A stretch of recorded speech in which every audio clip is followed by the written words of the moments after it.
जय राधा माधव कुंज बिहारी।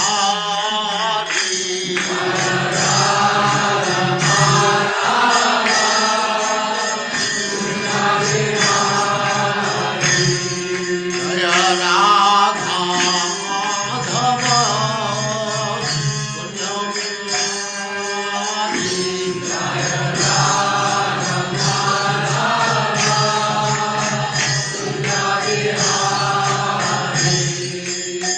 गोपी जन वल्लभ गिरिवरधारी।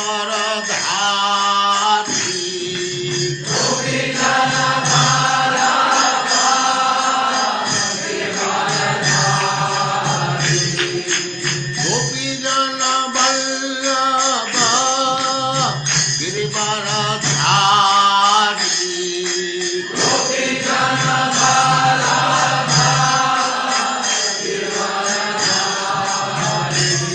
जय राधा माधव कुंज बिहारी।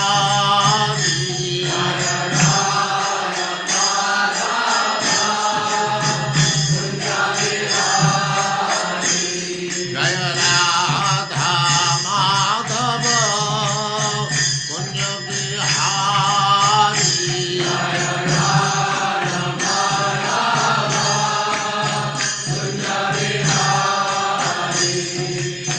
गोपी जन वल्लभ गिरिवरधारी।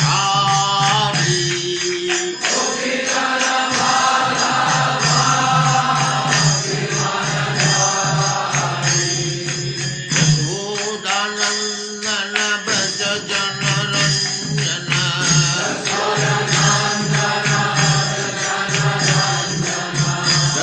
यशोदानंदन व्रज जन रंजन।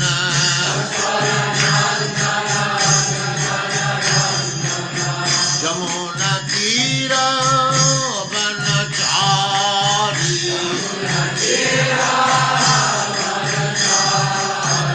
यमुना तीर वनचारी।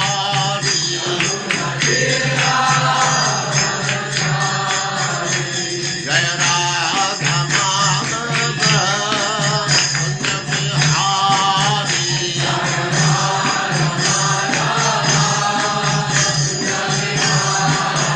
जय राधा माधव कुंज बिहारी।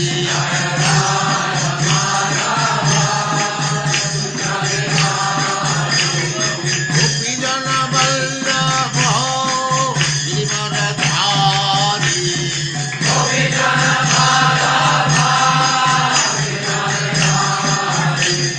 गोपी जन वल्लभ गिरिवरधारी।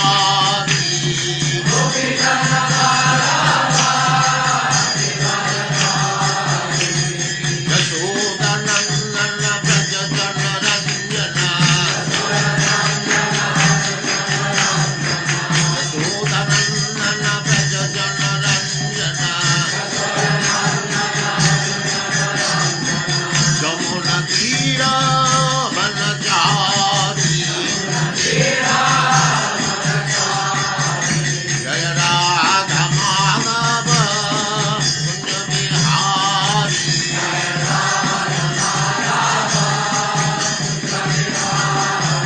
जय राधा माधव कुंज बिहारी।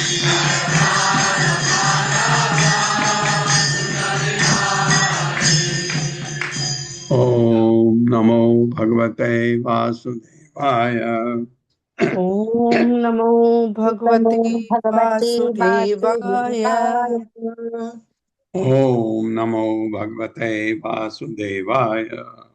ओम नमो भगवते वासुदेवाय। ओम नमो भगवते वासुदेवाय। ओम नमो भगवते वासुदेवाय। नारायणं नमस्कृत्य नारायणं नमस्कृत्य नरं चैव नरोत्तमं नरं चैव नरोत्तमं देवीं सरस्वतीं व्यासं देवीं सरस्वतीं सरस्वतीं व्यासं व्यासं ततो जयमुदीरये। ततो ततो जयमुदीरये। नष्टप्रायेषु भद्रेषु नष्टप्रायेषु नष्टप्रायेषु अभद्रेषु भद्रेषु नित्यं भागवत सेवया नित्यं नित्यं भागवत सेवया सेवया भगवते उत्तमा श्लोके भगवती उत्तमा भगवत्युत्तमा श्लोके श्लोके भक्तिर्भवति नैष्ठिकी। भक्तिर्भवति भक्तिर्भवति नैष्ठिकी। नैष्ठिकी। हरे कृष्ण। आप सबका स्वागत है।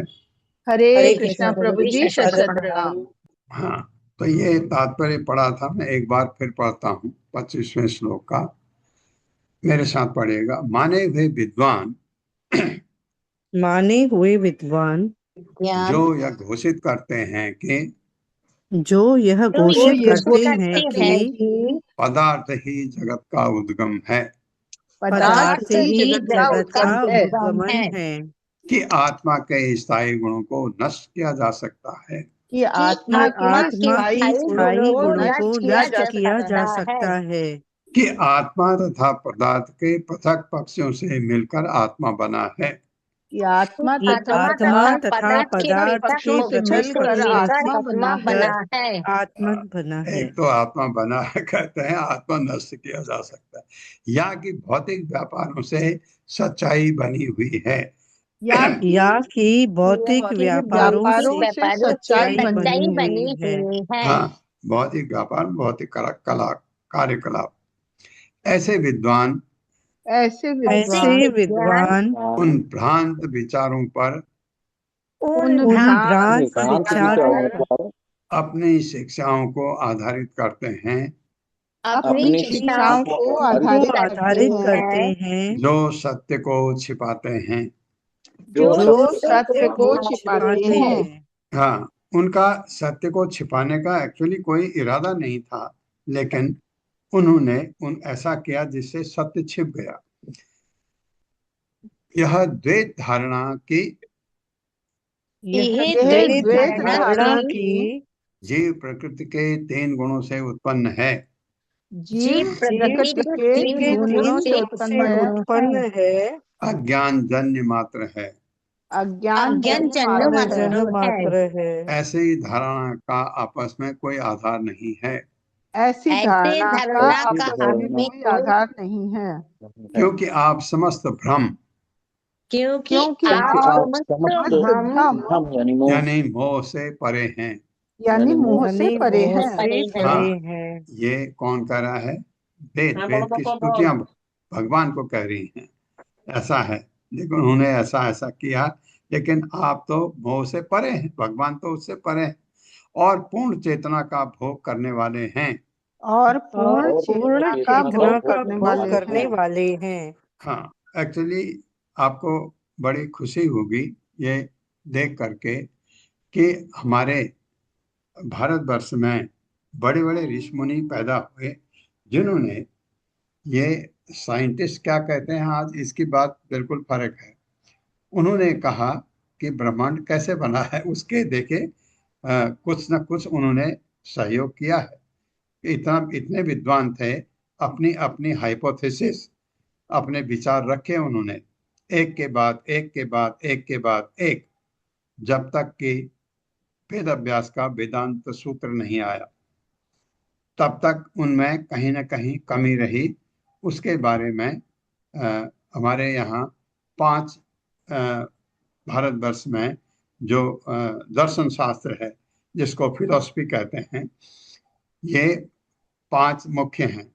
वैशेषिक पद्धति, न्याय पद्धति, सांख्य पद्धति। या सांख्य भगवान कपिल वाला नहीं, भगवान कपिल का सांख्य तो भक्ति है, योग तथा मीमांसा।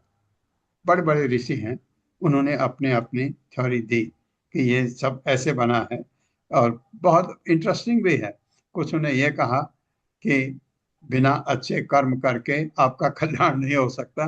बहुत अच्छा दिया है। ये हमारे विषय हमारा नहीं है, न हमारा वैशेषिक विषय है, न न्याय विषय है, न सांख्य है, न मीमांसा दर्शनों का विषय हमारा विषय नहीं है। लेकिन यहाँ पर दिया हुआ है थोड़ा उसको पढ़िए, लेकिन उसके बाद जो आएगा वो हमारे मतलब का है। तात्पर्य माता जी। हरे कृष्ण सुशील प्रभु जी। हरे कृष्णा प्रभु जी, माता जी हरे कृष्णा। तात्पर्य शिल प्रपात द्वारा, शिल प्रपात की जय। परम पुरुष की वास्तविक स्थिति अत्यंत रहस्यमय है और उसी तरह जीवात्मा की अधीनावस्था भी। अधिकांश विचारक इन सच्चाइयों के विषय में किसी न किसी हद तक भ्रमित हैं, क्योंकि आत्मा को आच्छादित करने वाली अनेक मिथ्या उपाधियां हैं जो भ्रम उत्पन्न कर सकती हैं। मूर्ख बद्धजीव इन भ्रमों को तो स्वीकार करते हैं, लेकिन बड़े बड़े दार्शनिकों तथा योगियों तक की बुद्धि को माया की भ्रामक शक्ति उलट सकती है। इसलिए सत्य के मूल सिद्धांतों को प्रतिपादित करने वाले अनेक परस्पर विरोधी सिद्धांतों का अस्तित्व हमेशा रहा है। परंपरागत भारतीय दर्शन में वैशेषिक, न्याय, सांख्य, योग तथा मीमांसा दर्शनों के अनुयायी अपने अपने भ्रांति मूलक विचार रखते हैं, जिनकी ओर साक्षात वेद इस स्तुति में इंगित कर रहे हैं। वैशेषिक जन कहते हैं कि इस दृष्ट ब्रह्मांड की उत्पत्ति परमाणुओं की मूल राशि से हुई है, जनिम असतः। जैसा कि कणाद ऋषि के वैशेषिक सूत्रों 7.120 में कहा गया है, नित्यम परिमंडलम, नित्यम परिमंडलम। परमाणु जो सबसे लघु आकार का है, नित्य है। कणाद तथा उनके अनुयायी अन्य अपरमाणुक हस्तियों के लिए, जिनमें वे आत्माएं सम्मिलित हैं, जो देहधारी बन जाते हैं, यहाँ तक कि परमात्मा तक के लिए नियंता परमात्मा के लिए नित्यता की कल्पना करते हैं। लेकिन वैशेषिक दर्शन में आत्माएं तथा परमात्मा ब्रह्मांड की परमाणु रचना में केवल प्रतीकात्मक भूमिका निभाते हैं।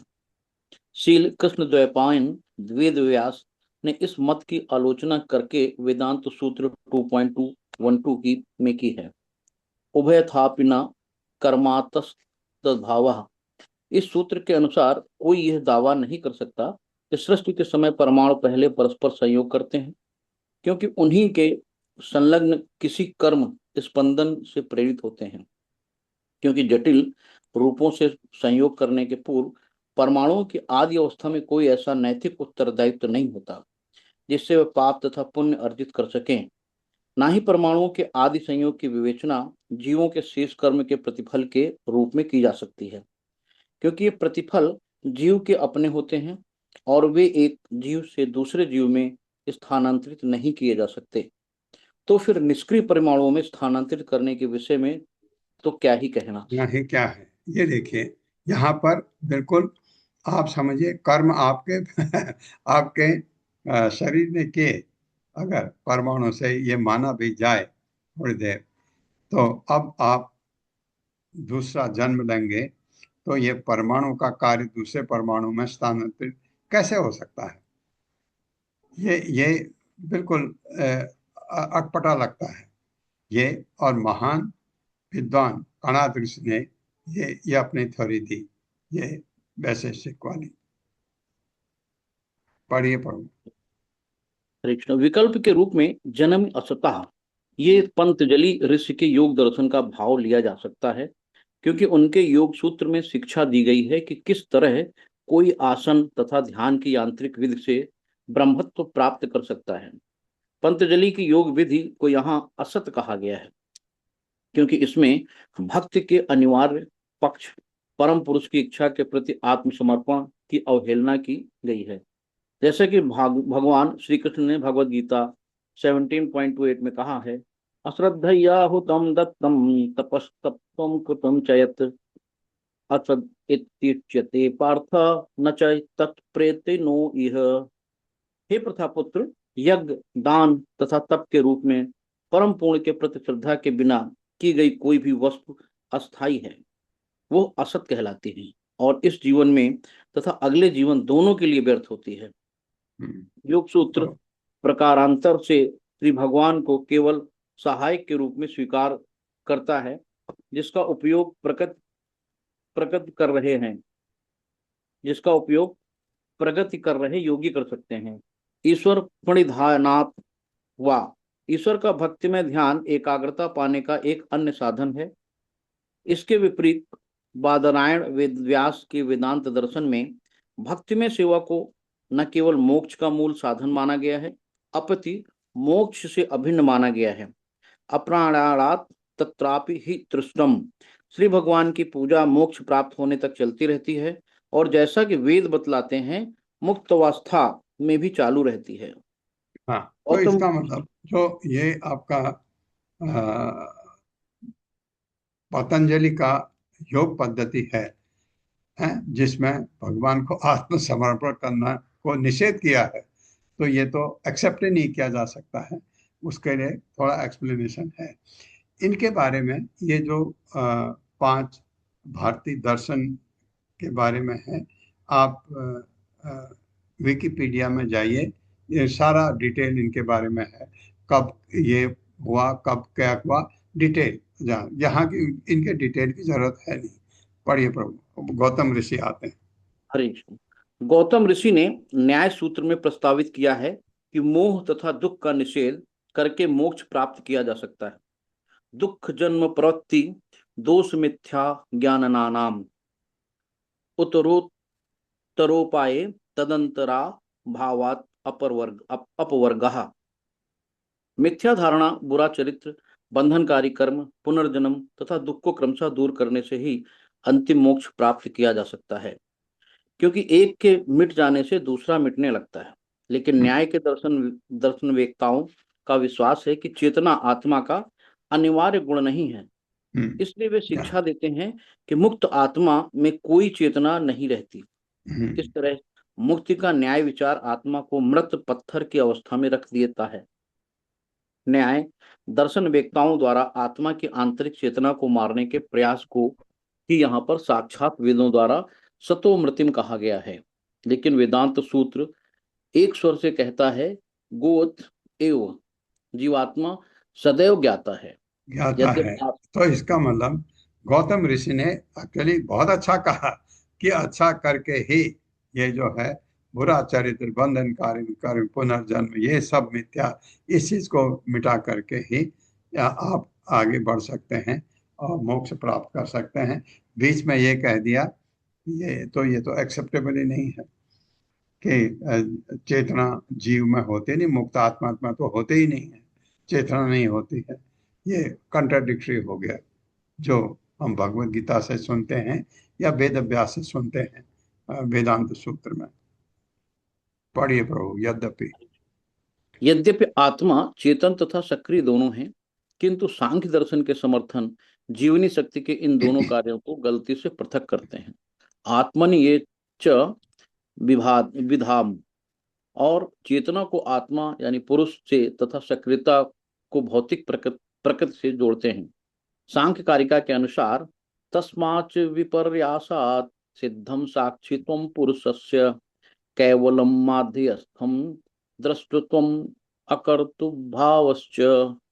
इस प्रकार पुरुषों के मध्य जो अंतर है वो केवल ऊपरी है। प्रकृति के विभिन्न गुणों द्वारा आवृत होने से पुरुष की असली स्थिति साक्षी की है, जो पृथक तत्व अन्य मनस्यकता साक्षी होने के पद तथा उसकी निष्क्रियता से लक्षित है। तस्मात् तत्स संयोगात् अचेतम चेतनावत इव लिंगम गुण कर्तव्य वे अपि तथा कर्तव्य भवत्युदासीनः। इस तरह आत्मा के संसर्ग से अचेतन सूक्ष्म शरीर चेतन जान पड़ता है। यद्यपि आत्मा कर्ता प्रतीत होता है, लेकिन वो प्रकृति के गुणों की सक्रियता से पृथक है। हाँ, ये आप भी जो हम लोग जो थोड़ा ज्ञान आप प्राप्त किए हैं भगवत गीता भागवतम से कि चेतना और आत्मा पृथक हैं। पृथक तो है, लेकिन चेतना अलग चीज है, आत्मा अलग है, ये बात तो है। लेकिन वो कहते हैं ये इसका अलग अस्तित्व, उसका ये कैसे हो सकता है? आत्मा नहीं है तो चेतना होती ही नहीं है। हमारे शरीर में जो भी चेतना है, मैं हिलडुल रहा हूँ, आप सुन रहे हैं, आप मुस्कुरा रहे हैं, आप रो रहे हैं, आप हंस रहे हैं, ये चेतना आत्मा की वजह से आती है। आत्मा नहीं है तो चेतना हो ही नहीं सकती। वो कहते हैं अलग अलग है। तो इससे यहाँ फिर व्यासदेव क्या कहते हैं, पढ़िए। श्री व्यासदेव ने वेदांत सूत्र के एक अनुभाग में जो कर्ता शास्त्रार्थ वक्त्वार्थ से प्रारंभ होता है, इस विचार का खंडन किया है कि जीवात्मा के को कर्मों का कर्ता होना चाहिए, क्योंकि शास्त्रों के आदेशों का कुछ प्रयोजन होता है। आचार्य बलदेव विद्याभूषण ने गोविंद भाष्य में बतलाया है कि जीव करता है, ना कि प्रकृति के गुण। क्यों? क्योंकि शास्त्रों के आदेशों का कुछ प्रयोजन होना चाहिए। शास्त्रार्थवाद उदाहरण ऐसा शास्त्रीय आदेश कि स्वर्ग कामो यजेत, स्वर्ग की कामना रखने वाले को यज्ञ करना चाहिए, तथा आत्मानम एव लोकम उपासीत, बृहदारण्यक उपनिषद, वैकुंठ प्राप्ति के उद्देश्य से पूजा करनी चाहिए। तभी सार्थक है जब किसी चेतनकर्ता का अस्तित्व हो। यदि प्रकृति के गुण करता हूं तो ऐसे कथनों से कोई काम नहीं सरेगा। अंततः शास्त्रीय आदेश जीव को नित्य कर्मों को करने में इसलिए लगाते हैं जिससे उसे कुछ भोगने योग्य फल मिले। अचेतन प्रकृति के गुणों में ऐसी प्रवृत्ति को जागृत नहीं किया जा सकता। जैमिनी ऋषि ने पूर्व मीमांसा सूत्र में भौतिक कर्म तथा उसके फल को पूर्ण सत्य के रूप में यानी विपणन ऋतम प्रस्तुत किया है। वे तथा कर्म मीमांसा के अनेक समर्थक ये शिक्षा देते हैं कि यह भौतिक अस्तित्व असीम है और कोई मुक्ति नहीं है। उनके लिए कर्म का चक्र निरंतर चलने वाला है और अधिक से अधिक यह लक्ष्य बनाया जा सकता है कि देवताओं के बीच जन्म हो। अतएव वे यही कहते हैं कि वेदों का सारा उद्देश्य मनुष्यों को सत्कर्म उत्पन्न करने के लिए विधि विधानों में लगाना है।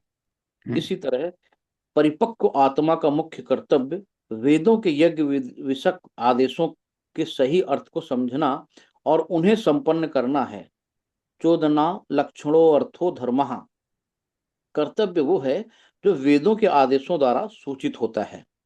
किंतु वेदांत सूत्र में विशेष रूप से चतुर्थ अध्याय में, जिसमें जीवन के चरम लक्ष्य का वर्णन हुआ है, जन्म तथा मृत्यु से मोक्ष प्राप्त करने की आत्मा की क्षमता का विस्तृण वर्णन मिलता है। लेकिन मीमांसा आप देखते हैं, मीमांसा में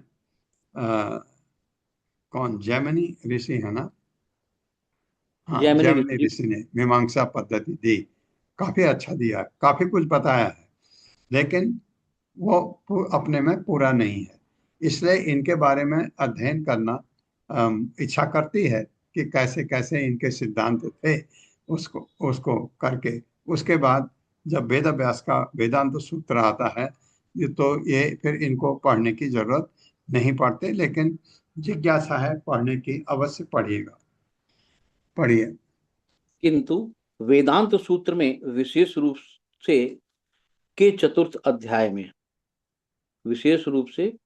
अध्याय में जिनमें जीवन के चरम लक्ष्य का वर्णन हुआ है, जन्म तथा मृत्यु से मोक्ष प्राप्त करने की आत्मा की क्षमता का विस्तृत वर्णन मिलता है, जिसमें यज्ञ के विधि विधानों को आध्यात्मिक ज्ञान प्राप्त करने की योग्यता में सहायता देने वाले के रूप में माना गया है। जैसा कि वेदांत सूत्र में कहा गया है, अग्निहोत्रादि तु तत्कार्यायैव तद दर्शनात्, अग्निहोत्र तथा अन्य वैदिक यज्ञ केवल ज्ञान उत्पन्न करने के निमित्त हैं, जैसा कि वेदों के कथन से दर्शित होता है। वेदांत सूत्र के अंतिम शब्दों में भी यही घोषणा की गई है कि अनावृत्ति ही शब्दात, जैसा प्रामाणिक शास्त्र वचन देते हैं कि मुक्त आत्मा कभी इस जगत में वापस नहीं आता।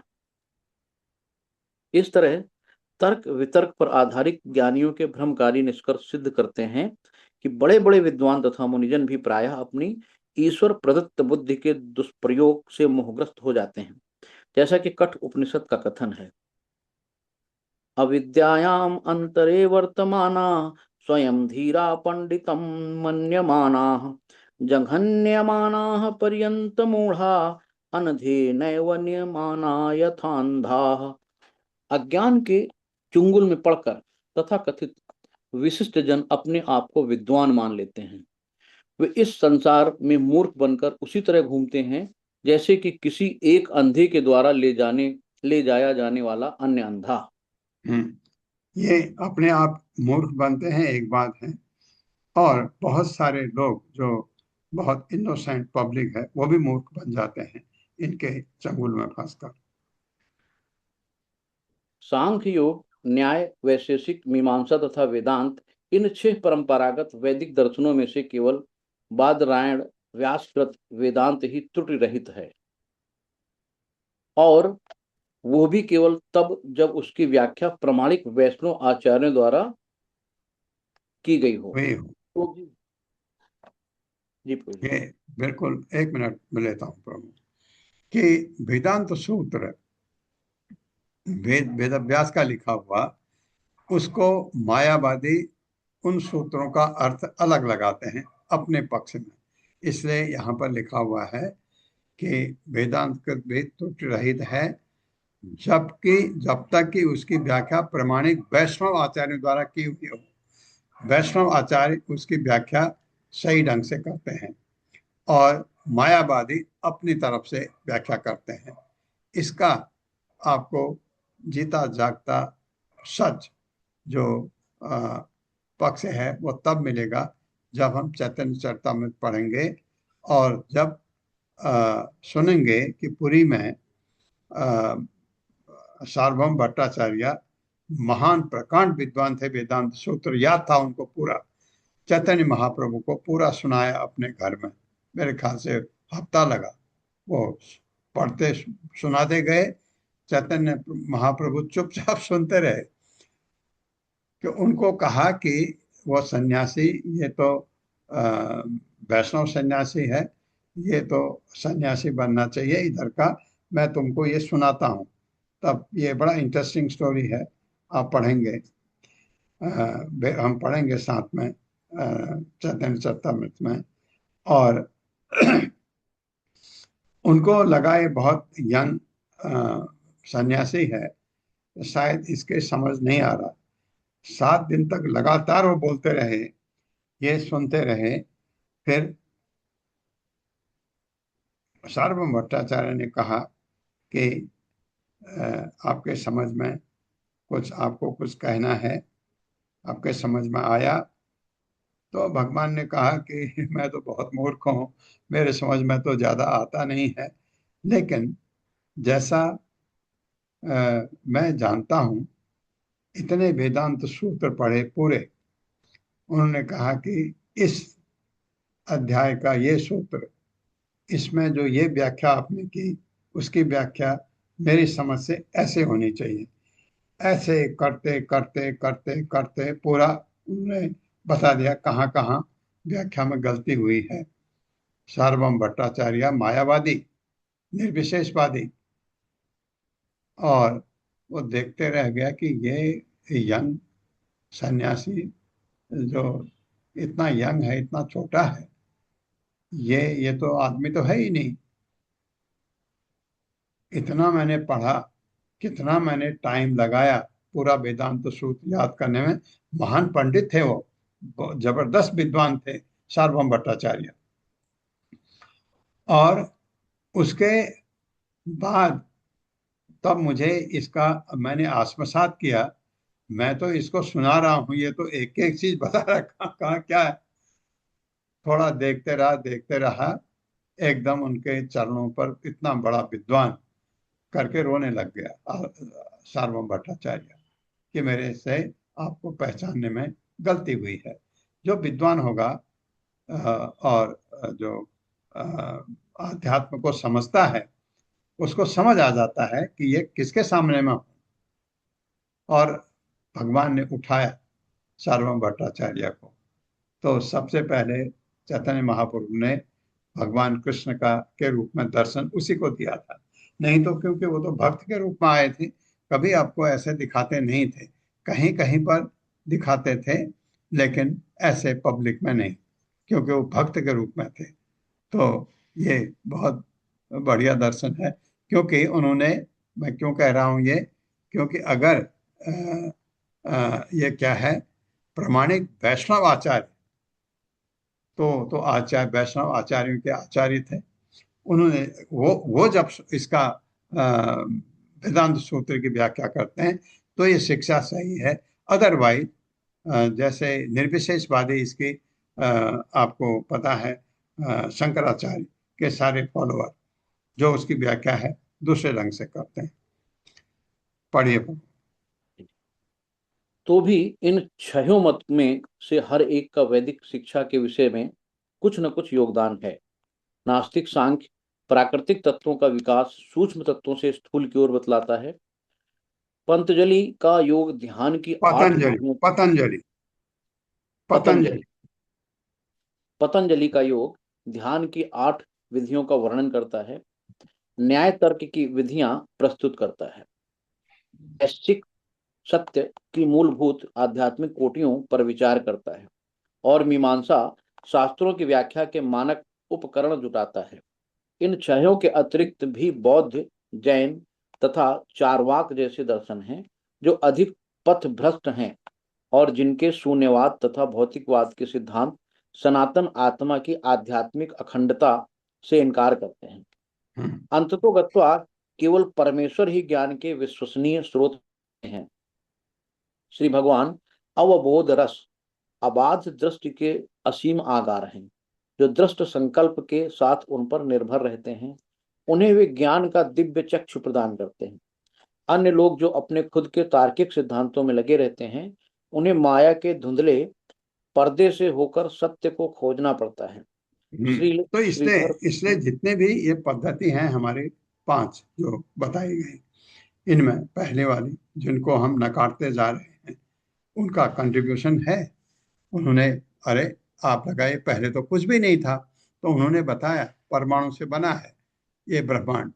गलत नहीं है, आज का साइंटिस्ट भी यही कहता है परमाणु से बना है, लेकिन आप परमाणु अणु से आत्मा को नहीं जोड़ सकते।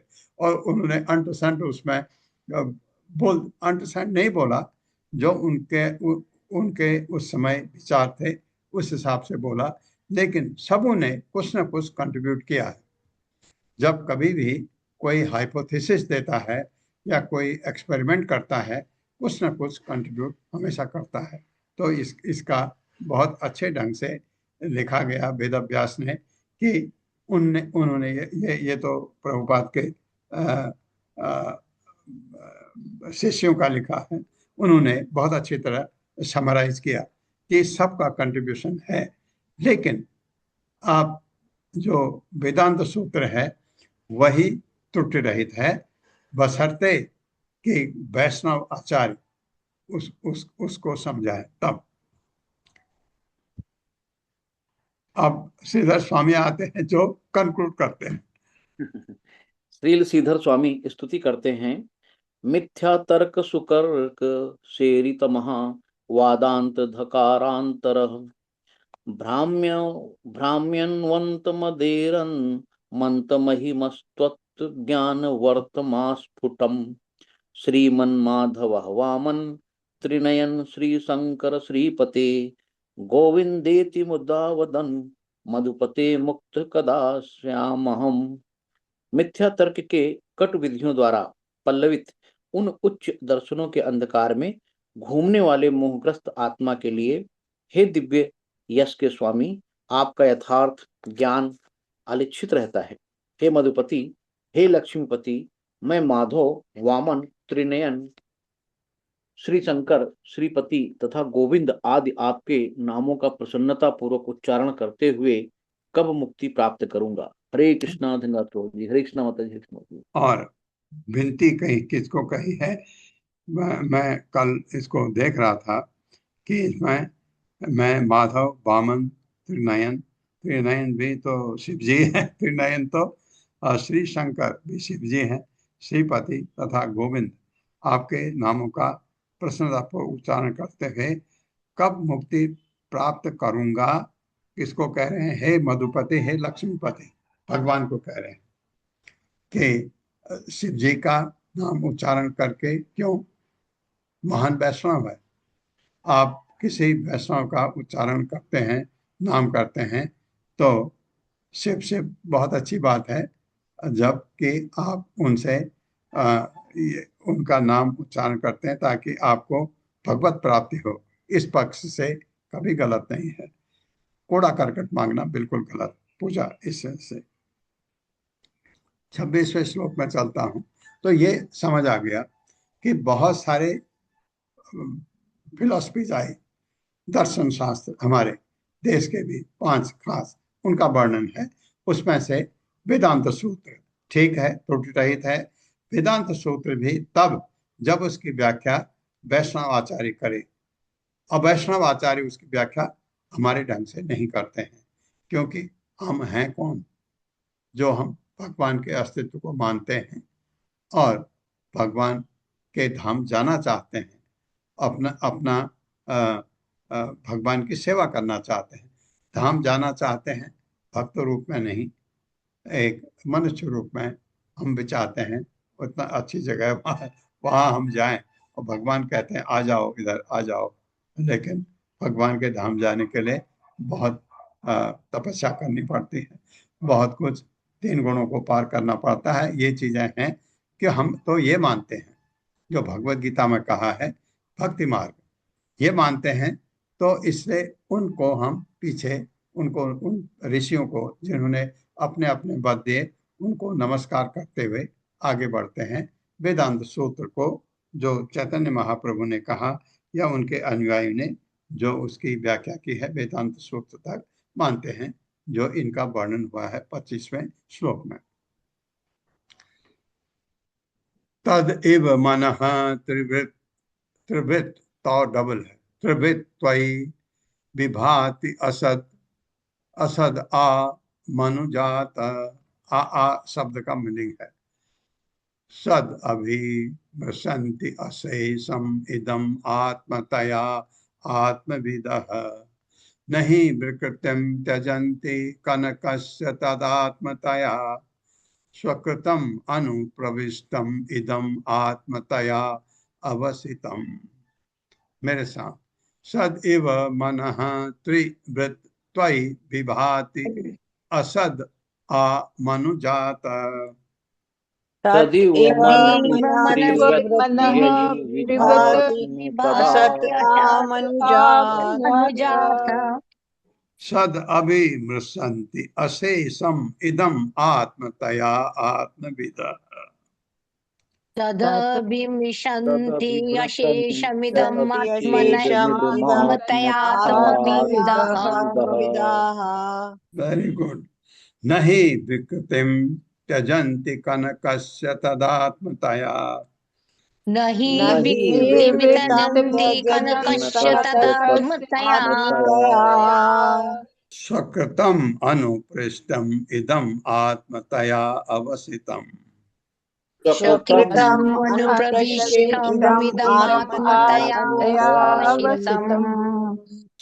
सत्य एव मानव मनः मन तथा इसके प्राकट्य, त्रिविध 3 प्रकृति के गुण, त्वयि तुम में विभाति प्रकट होता है, असत असत्य आ मनुजात मनुष्यों तक, सत सत्य स्वरूप, अभिमृशन्ति वे मानते हैं, अशेषम संपूर्ण, इदम इस जगत को, आत्मतया आत्मा से अभिन्न रूप में, आत्मविदः आत्मा को जानने वाले, न नहीं ही निस्संदेह विकृतिम विकारों को त्यजंती परित्याग कर देते हैं, कनकस्य स्वर्ण का, कनक सोने को कहते हैं, तत् आत्मतया जितना कि वे इससे अभिन्न हैं, स्व अपने द्वारा कृतम उत्पन्न, अनुप्रविष्टम तथा प्रविष्ट हुए, इदम उस आत्मतया अपने से अभिन्न, अवसितम सुनिश्चित।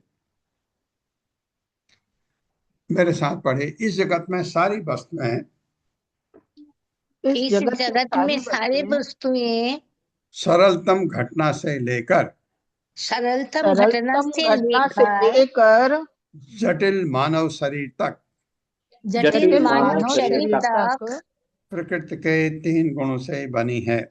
प्रकृति के 3 गुणों से बनी है। हाँ, खाली प्रकृति के 3 गुणों से, मतलब वो नहीं होते तो नहीं हो पाता। प्रकृति के 3 गुणों से मेरा शरीर नहीं बना है। क्यों? मेरे शरीर में कुछ सामान भी है, वो सामान क्या है? महतत्व है वो, लेकिन प्रकृति के 3 गुण नहीं होते तो आगे क्रिया होते ही नहीं, ये मतलब है। उसको ये मत समझिए कि प्रकृति के 3 गुणों से ही सब कुछ आ गया। प्रकृति के 3 गुण सूक्ष्म है, आपको स्थूल भी चाहिए, वो क्या है? महतत्व है। ये सब अंतरक्रिया, लेकिन ये इसमें उछल कूद होती नहीं अगर 3 गुण नहीं होते तो। यद्यपि ये घटनाएं सत्य प्रतीत होती हैं, यद्यपि ये घटनाएं सत्य प्रतीत होती हैं, किंतु वे आध्यात्मिक शक्ति की मिथ्या प्रतिबिंब होती हैं। किंतु वे आध्यात्मिक सत्य की मिथ्या प्रतिबिंब होती हैं। हाँ, ये भी समझ आता है, क्योंकि हम परमानेंट है ही नहीं। बने तो सही, मिथ्या प्रतिबिंब है। आध्यात्मिक सत्य तो कभी खत्म होता ही नहीं, लेकिन हम तो खत्म हो जाते हैं। लेकिन ये शरीर की बात है। वे आप पर मन के अध्यारोपण हैं। वे आप पर मन के अध्यारोपण हैं। फिर भी जो लोग परमात्मा को जानते हैं, फिर भी जो लोग परमात्मा को जानते हैं, वे संपूर्ण भौतिक सृष्टि को वे संपूर्ण भौतिक सृष्टि को सत्य तथा साथ ही साथ सत्य तथा साथ ही साथ आपसे अभिन्न मानते हैं। आपसे अभिन्न मानते हैं। हाँ, सत्य तो है लेकिन आपसे अलग है, बिल्कुल सही है। और ये नहीं कहा अभी कि क्षणिक है। जिस तरह स्वर्ण से बनी वस्तुओं को जिस तरह स्वर्ण से बनी वस्तुओं को इसलिए अस्वीकार नहीं किया जा सकता, इसलिए अस्वीकार नहीं किया जा सकता क्योंकि वे असली सोने से की बनी हैं। क्योंकि वे असली सोने से बनी हाँ, हैं। क्योंकि सोने को आप स्वीकार करते हैं, सोने की बनी कोई छड़ी है, उसको आप कहेंगे नहीं मुझे नहीं चाहिए, क्योंकि सोना है, वो स्वीकार करना है। उसी तरह यह जगत उन भगवान से अभिन्न है उन भगवान से अभिन्न अभिन्न है है जिसने इसे बनाया। जिसने इसे बनाया। उसके बाद देखो बड़ी चीज, और फिर वे उसमें प्रविष्ट हो गए। और फिर वे प्रविष्ट हो गए। हाँ, मेरे सामने एक पेड़ है, मैं देख रहा हूँ, मेरे सामने पर्दा है, घड़ी भी टकी हुई है।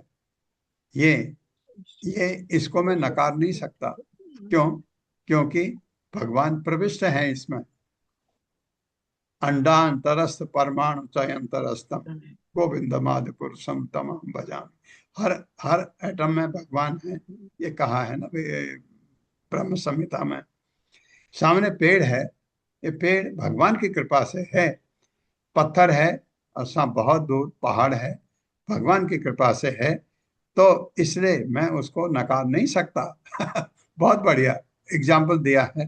क्योंकि सोने की कोई चीज है बहुत, कोई जैसे कान का आपकी बाली है, अब मैं देखा अरे नहीं मेरे मतलब की नहीं, नहीं नहीं सोना है, इसलिए उसको पकड़ लूंगा मैं।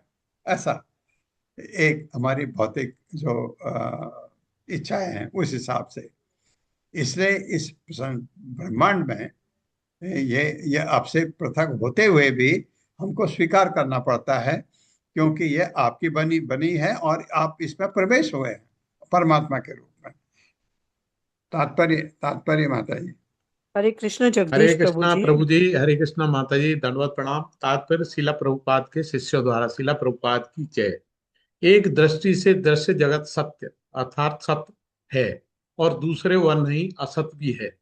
इस ब्रह्मांड का सार तत्व यथार्थ है, क्योंकि वह भगवान की बहिरंगा शक्ति है। किंतु माया उस वस्तु को जो जो स्वरूप धारण कराती है, केवल वे नश्वर है। क्योंकि ये सब भौतिक स्वरूप क्षणिक अर्थात नाशवान है, अतः जो उन्हें स्थायी मानते हैं वो ब्रह्म है। किंतु निर्विशेषवादी पंडित सत्य तथा असत्य के विभाजन की गलत व्याख्या करते हैं। वो सामान्य सच्चाई की अवहेलना करते हुए यह घोषित करते हैं कि न केवल भौतिक शरीर अपितु भौतिक वस्तु भी असत्य है, और वे अपनी आत्मा को परम पूर्ण होने की गलती कर बैठते हैं। पिछली स्तुति में साक्षात वेदों द्वारा कहे गए इन शब्दों निर्गुणमय उमा नित्यम विधा को मायावादी दार्शनिक परमात्मा तथा जीवात्मा का अंतर नहीं मानते। वो यह कहेंगे कि जीव का भौतिक स्वरूप 3 गुणों का क्षणिक प्रदर्शन है। अतः जब ज्ञान द्वारा जीव का अज्ञान नष्ट हो जाता है, तो वह परमात्मा बन जाता है। बंधन मुक्ति तथा दृश्य जगत अज्ञान की ही सृष्टियां हैं। ऐसे विचारों के उत्तर स्वरूप वेद यहाँ पर सत्य तथा असत्य के वास्तविक संबंध को स्पष्ट करते हैं। श्रुतियों में हमें यह कथन मिलता है, असतो अधिमनौ अव्यसृजत्य मनः प्रजापतिम असृजत प्रजापते प्रजा असृजत तद तद तद इदम मनस्यैव परम प्रतिष्ठितम यदिदम कि प्रारंभ में परम मन की सृष्टि असत से हुई, इस मन से प्रजापति की और फिर प्रजापति से सारे जीव की सृष्टि हुई। इस तरह इस जगत में विद्यमान सारी वस्तुओं की चरम नींव एकमात्र मन है। यद्यपि निर्विशेषवादी इसका यह अर्थ लगा सकते हैं कि सारा दृश्य जगत मोह की असत्यता अर्थात असत पर आधारित है, जबकि यहाँ पर असत शब्द का वास्तविक अर्थ मूल कारण परमेश्वर है, क्योंकि वे भौतिक जगत से परे अर्थात सत्य है। वेदांत सूत्र का तर्क 2.1.17 इस व्याख्या की पुष्टि करता है और निर्विशेषवादियों की गलत व्याख्या को नहीं मानता। असद व्याप उपदेशान नेति चैत्र धर्मांतरण वाक्य शेष इत्यादि किसी की यह आपत्ति है कि भौतिक जगत तथा उसका स्रोत एक ही वस्तु नहीं हो सकती, क्योंकि जगत को असत कहा गया, तो हमारा उत्तर होगा नहीं, क्योंकि यह कथन है कि ब्रह्म असत है, उनके गुण सृष्टि से भिन्न होने के कारण सार्थक है।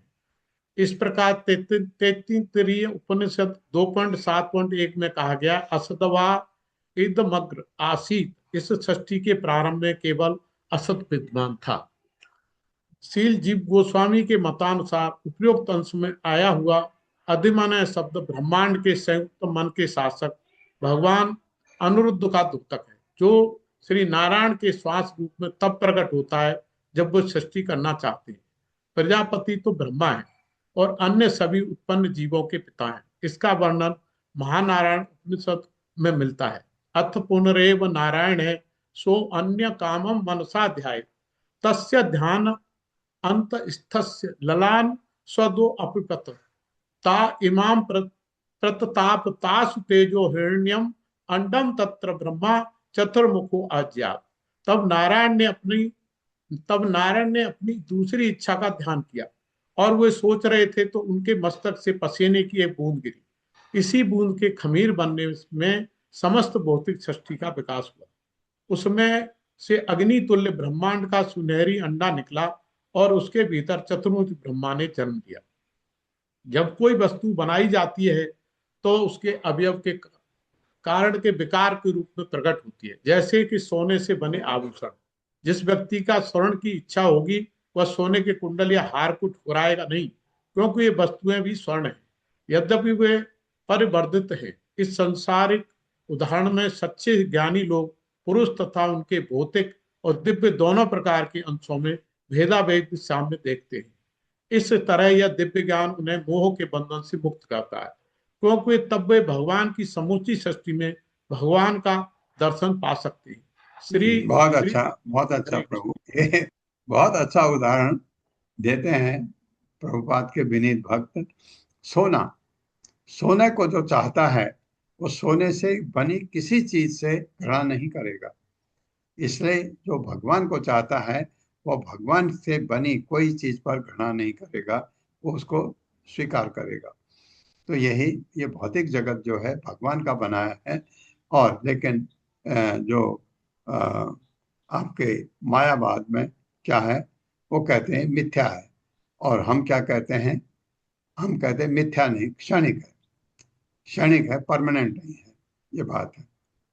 श्रीधर स्वामी आते हैं तो कंक्लूड होगा, पढ़िए प्रभु। श्रीधर स्वामी प्रस्तुत स्तुति करते हैं, यत सत्वतः सदा भाति जगत एतद असतम स्वतः सदाभास सत्यास्मिनं भगवंतम भजामितम। हम उन भगवान की पूजा करें जिनके भौतिक अस्तित्व से यह सृष्टि जगत शाश्वत रूप से विद्वान प्रतीत होता है, यद्यपि यह असत है। परमात्मा रूप में वे असत के भीतर सत का प्रतिनिधित्व करते हैं। हरे कृष्णा, दंडवत प्रणाम। हरे कृष्णा। अब इसमें प्रभुपाद की व्याख्या क्या है, प्रभुपाद से सुनते हैं। राय विनोदी माता जी। हरे कृष्ण प्रभु जी, दंडवत प्रणाम प्रभु जी। जी प्रभुपाद ने तो इसमें इतने अच्छे से एक एक पॉइंट को और बहुत ही सरल शब्दों में समझाया है, क्योंकि अभी हमने इतने तरह के दर्शन पढ़े कि हम लोग खुद ही कंफ्यूज हो जाते हैं। मतलब मैं अपनी बात कर रही हूँ, बाकी तो सभी हाँ, ज्ञान सभी नहीं, सभी सभी सभी ऐसे हो जाते हैं। लेकिन प्रभुपाद ने प्रभु जी इतने अच्छे से समझाया है, तो कुछ पॉइंट्स चुने हैं, तो एक एक करके पढ़ती हूँ। हम्म तो सबसे पहले तो प्रभुपाद ने जो षड दर्शन यहाँ पर आपने समझाया उसके बारे में प्रभुपाद ने इसका पूरी तरह से खंडन किया है। तो प्रभुपाद जी लिखते हैं, श्रील प्रभुपाद की जय, गुरु महाराज की जय। तो प्रभुपाद जी कहते हैं कि ये समस्त दार्शनिक जो कि निरावादी और मायावादी हैं, इनमें से प्रत्येक ने अपने मत की स्थापना करने का प्रयत्न किया है, परंतु कालांतर में उन्हें समझौता करना पड़ा कि ये सभी मत एक ही लक्ष्य की ओर जाते हैं। यानी कि जितने भी लक्ष्य बताए गए हैं षड दर्शन में, वो सभी निर्विशेषवाद और मायावाद की तरफ जा रहे हैं, जिसका खंडन प्रभुपाद जी बार बार करते आ रहे हैं। स्पेशली यहाँ पर एक कोट हमें मिला है जहां पर प्रभुपाद जी ने कम से कम 2-3 पेजेस में भगवत गीता से अलग अलग श्लोकों की व्याख्या करते हुए इन सभी दर्शनों का खंडन किया है। तो उसमें से मैंने कुछ 2-3 पॉइंट्स चुने हैं। जैसे कि प्रभुपाद जी एक जगह लिख रहे हैं कि भगवत गीता में ये कहा गया है कि भक्ति में प्रेम और श्रद्धा पूर्वक संलग्न व्यक्ति का मार्गदर्शन उसके अंदर से स्वयं श्री भगवान करते हैं। परमात्मा रूप में स्वयं भगवान अथवा व्यक्ति के हृदय में आसीन गुरु भक्त का ठीक से मार्गदर्शन करता है, जिससे वह भगवत प्राप्ति या जिसे हम भगवत धाम कह सकते हैं उसकी ओर चलता है।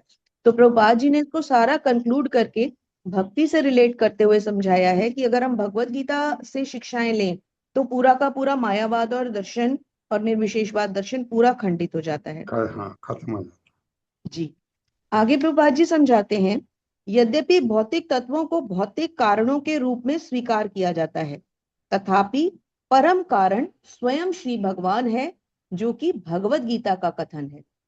आगे प्रभुपाद जी समझाते हैं कि जबकि इस अस्थायी अभिव्यक्ति का कारण यानी कि जगत का कारण विनाश है, तब भी इसके कारण यानी कि आध्यात्मिक जगत का सनातन अस्तित्व जैसे का तैसा बना रहता है, इसीलिए उसको सनातन धाम कहा गया है।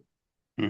आगे प्रभुपाद जी शंकराचार्य जी का दर्शन समझाते हैं। प्रभुपाद जी कहते हैं, निर्विशेषवादियों में प्रमुख शंकराचार्य जी भी स्वीकार करते हैं कि निराकार ब्रह्म सभी कारणों का मूल कारण है। उनके सिद्धांत के अनुसार भौतिक जगत अस्थाई और मिथ्या है तथा निर्विशेष ब्रह्म ज्योति सत्य है, किंतु इस सिद्धांत को स्वीकार नहीं किया जा सकता, क्योंकि भगवत गीता में स्वयं श्री कृष्ण कहते हैं कि ब्रह्म ज्योति भगवान श्री कृष्ण के किरणें मात्र है। तो यहाँ पर प्रभु जी निराकार का पूरी तरह से खंडन हो जाता है। फिर प्रभुपाद जी चैतन्य महाप्रभु के द्वारा समझाते हैं।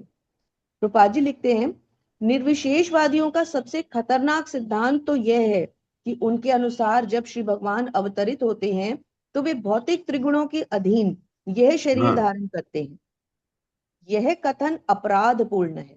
प्रभुपाद जी इसको अपराधपूर्ण कहते हैं। प्रभुपाद कहते हैं यह कथन अपराधपूर्ण है तथा इस मायावादी सिद्धांत को श्री चैतन्य महाप्रभु द्वारा निंदित किया गया है।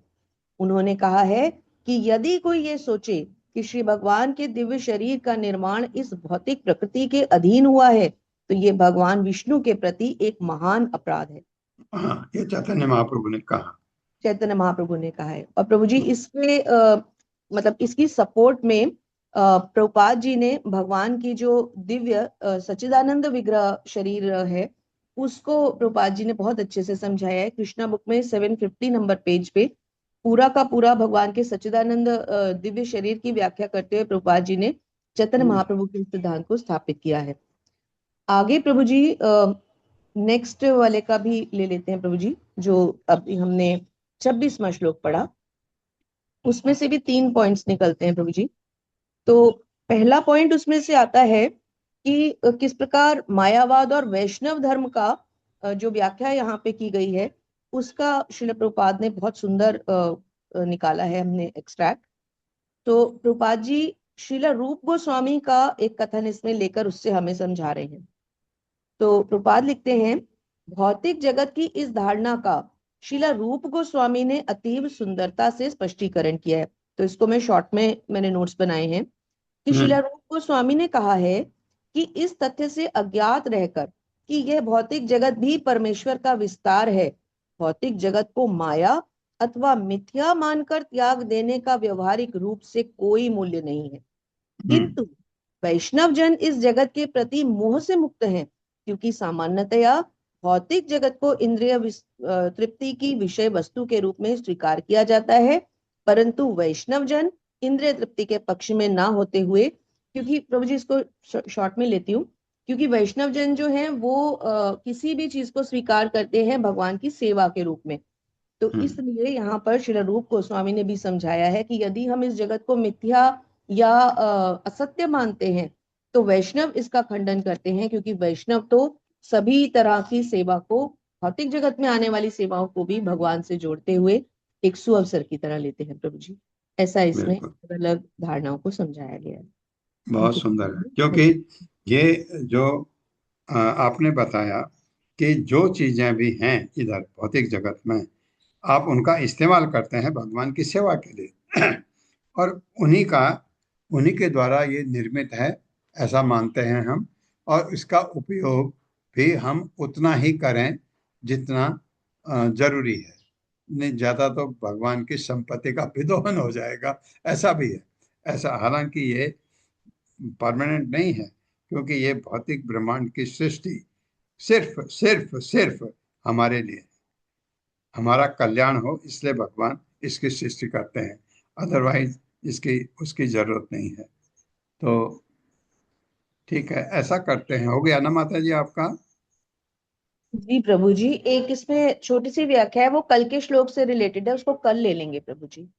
ठीक है, ये मैं इस श्लोक को पढ़ देता हूँ, 27 को पढ़ के हम बाद में कल डिस्कस करेंगे इसको। तव परिये चरन्ति अखिल सत्व निकेततया न उत पदा आक्रमन्ति अभिगणय्य शिरो निर्ऋते परिवयसे पशून इव गिरा विबुधान अपितान। तान पढ़ेंगे तो 100 वैसे ही उड़ जाएगा, तान पढ़ के।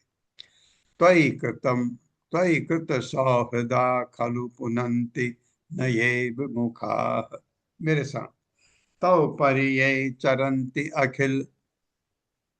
अखिल सत्वनिकेततया तव तव परिये चरन्त्यखिल सत्त्वनिकेततया सत्त्वनिकेततया त उत पदा आक्रमन्ति अभिगणय्य शिरो निर्ऋते त उत एते ऊर्ध्वपदा पदाक्रमन्त्यविगण्य आक्रमन्ति शिरो अविगणय्य निर्वृते शिरनिरतेः परिवयसे पशून् इव गिरा विबुधान् अपितान् परिवयसे पशूनिव गिरा विबुधानपितान् त्वयि कृत सौहृदा खलु पुनन्ति न ये विमुखाः त्वयि कृतसौहृदाः खलु पुनन्ति न ये विमुखाः। तब तुम्हारी परि ये चरन्ति, वेद स्तुति कर रहे हैं, जो पूजा करते हैं अखिल सबों के सत्व उत्पन्न जीव निकेततया आश्रय के रूप में ते हुए उत केवल पदा अपने पैरों से आक्रमणति रखते हैं अभिगणय्य अवहेलना करके शिरः सिर पर निरृते मृत्यु के परिवय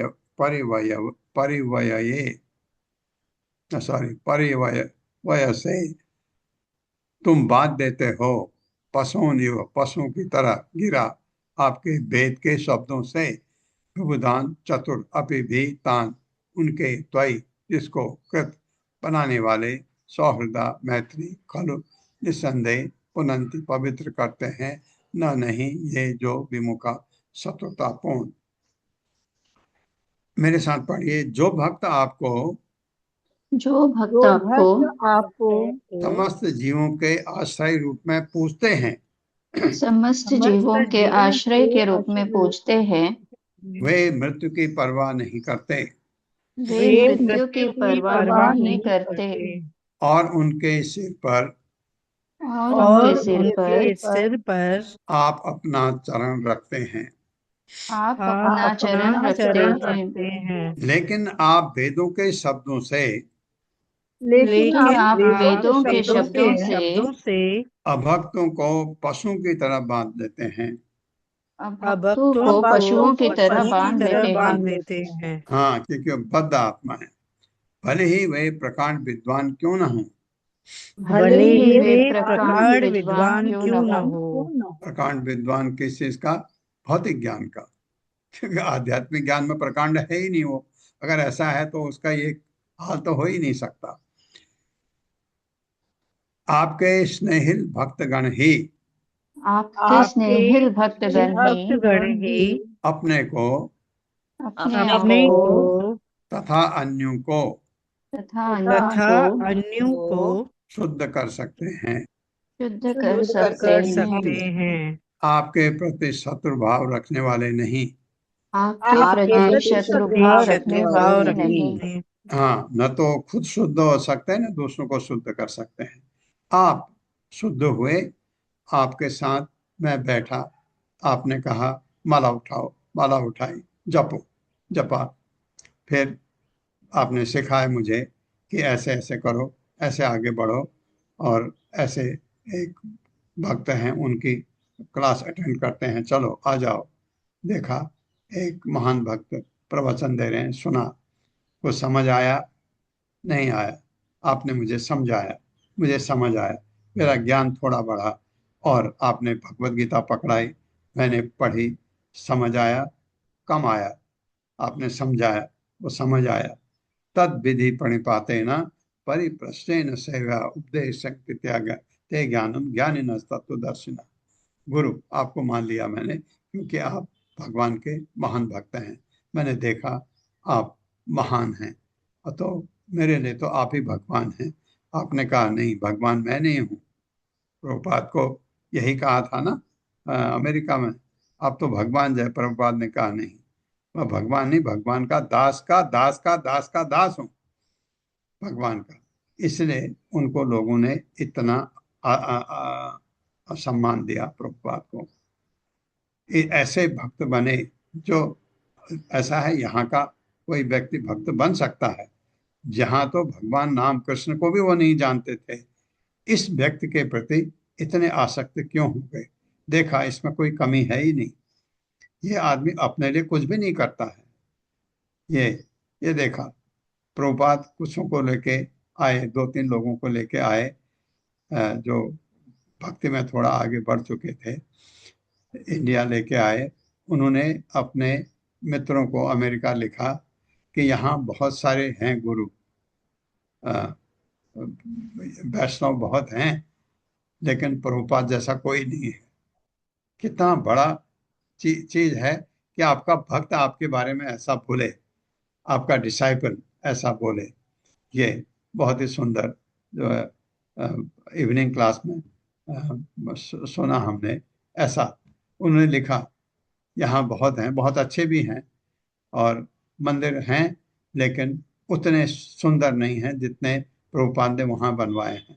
क्योंकि यहाँ बहुत जगह बहुत मंदिर हैं, बाहर गंदगी भी होती है, ऐसा उनके विचार। उन्होंने लिखा कि ऐसा इसका जैसा कोई है ही नहीं है। कितनी बड़ी बात है अपने गुरु के लिए ऐसा। ये आप देखते हैं जब ये राय विनोदी माता जी कमेंट पढ़ती हैं, मैं उनके हृदय को भापता हूँ। प्रभुपाद के लिए उनके क्या सम्मान है, वो एक एक बात, प्रभुपाद ने ऐसा कहा, प्रभुपाद ने ये कहा। ये गुरु के लिए ऐसी ऐसी आस्था होना बहुत जरूरी है आगे बढ़ने के लिए। ओम अज्ञान तिमिरांधस्य ज्ञानांजन शलाकया चक्षुरुन्मिलितमेन तस्मै श्री गुरुवे नमः। नमो विष्णुपादाय कृष्णपृष्ठाय भूतले श्रीमते भक्तिवेदांत स्वामिनिति नामिने। नमस्ते सरस्वती देवे गौरवाणी प्रचारिणे निर्विषय शून्यवादी पाश्चात्य देश तारिणे। जय हो श्री कृष्ण चैतन्य प्रभु नित्यानंद श्री अद्वैत गदाधर शिवासादि गौर भक्तवृंद। हरे कृष्णा कृष्ण कृष्ण हरे हरे, हरे राम राम राम हरे हरे। अनिता माता जी, हरे कृष्णा, अनम्यूट करिए, फट से पूछे। प्रभु जी, उनका मैंने हैंड रेस डाउन नहीं किया है पूछने के लिए कि मैंने हाँ उनको श्लोका दिए हैं, सावित्री माता जी और अनीता माता जी को। हाँ तो वो हाँ। कल आता है नंबर या परसों आता है? माता जी दोनों आप रेडी रहेंगे ना? नहीं तो आप ऐसा कर सकते हैं माता जी, क्योंकि श्लोक कठिन है, आप उनको दीजिए जो पढ़ सकते हैं। इसमें कोई पक्षपात नहीं है, क्योंकि ये श्लोक वो हैं जो जिसमें बहुत ज्यादा श्लोक बीच बीच में आते हैं, कुछ बहुत लंबी संधि विच्छेद भी हुई पड़ी है, जो पढ़ सकते हैं। आप उनको इनवाइट कर सकते हैं। ये एक हफ्ते की बात है, उसके बाद तो आप सबको दे सकते हैं। जी आपकी प्रभु इच्छा है, मैं इस पर नहीं पढ़ता हूँ। जी हरे जी कृष्ण। नहीं प्रभु नहीं प्रभु जी, आप सही करें, प्रभु जी आप सही करें। हम्म, हम जी लोग पर प्रैक्टिस करेंगे तब चांस लेंगे। हाँ हाँ, वही मैं कह रहा हूँ, वही मैं कह रहा हूँ। ठीक ठीक। तो तो मेरे ख्याल से ठीक, एक तो आप सोनिया माता जी को दे दीजिए, हाँ। है ना? जी श्लोका नंबर कल मैंने 27 पूनम अखिलेश माता जी को दिया है, 28 अत्री माता जी को दिया है, ठीक है। 29 के लिए सोनिया अग्रवाल माता जी रेडी रहे। हाँ जी ठीक है, माता ठीक है, जी। ठीक है माता जी जी, ठीक है। हरे हरे कृष्ण, कृष्ण। आप सबका बहुत बहुत धन्यवाद। हरे कृष्ण। हरे हरे कृष्णा कृष्ण। प्रभु जी, सागर हरे प्रणाम। कृष्णा और प्रभु आप जी, सबसे सबसे विनती है, बहुत ध्यान से सुनते जाइए, क्योंकि ये वेदों की स्तुतियां हैं, बहुत सुंदर। हरे कृष्ण।